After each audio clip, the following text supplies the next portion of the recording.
Magandang araw. Ako po si Mark Lester Lirag at ito po ang aking daily devotion. Paano mas makikilala si Kristo? Na dinalangin po ni Pastor Russell Ocampo sa 265 daily devotion.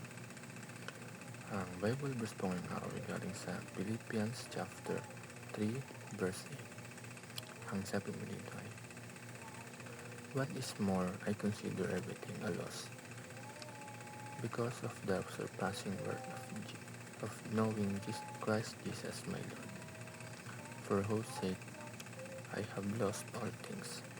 I consider them garbage, that I may gain Christ." Ang topic po ngayong araw is Chalcedon definition.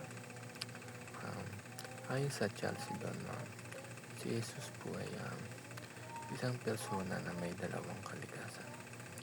Ito ay Diyos at tao.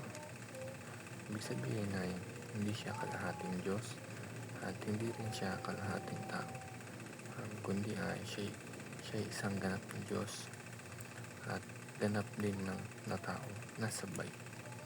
Ang konsepto na ito ay tinatawag na hypostatic union at ito ang pundasyon na ating pananampalataya sa Kanya dahil alam naman natin na Diyos si Kristo na nagkatawang tao dito sa mundo at akala natin na si Jesus isang kalahating Diyos lamang at kalahating tao. Mali po yan dahil siya ay ganap na Diyos at bumaba dito sa mundo upang tayo ay iligtas bilang isang tao.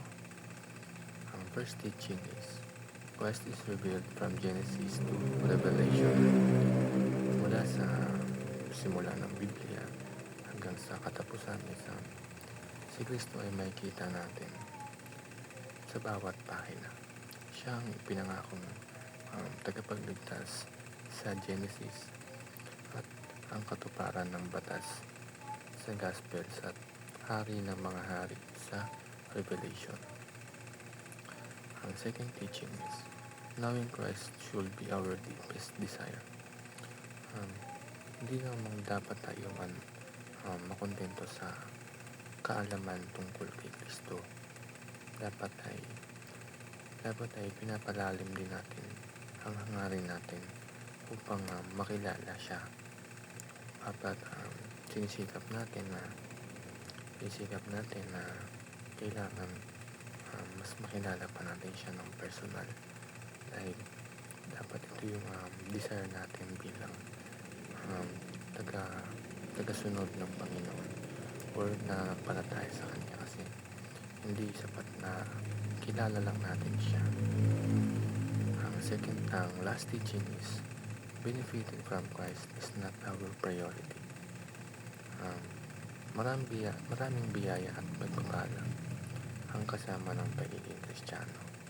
Pero hindi ito yung pangunahing dahilan kung bakit tayo sumusunod sa Panginoon.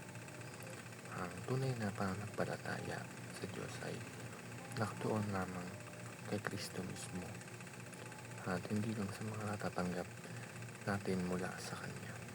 Guys, dapat hindi lang tayo receive. Dapat hindi ito yung mahalaga yung makatanggap tayo ng blessings mula sa Kanya. Ang mahalaga sa atin is naniniwala tayo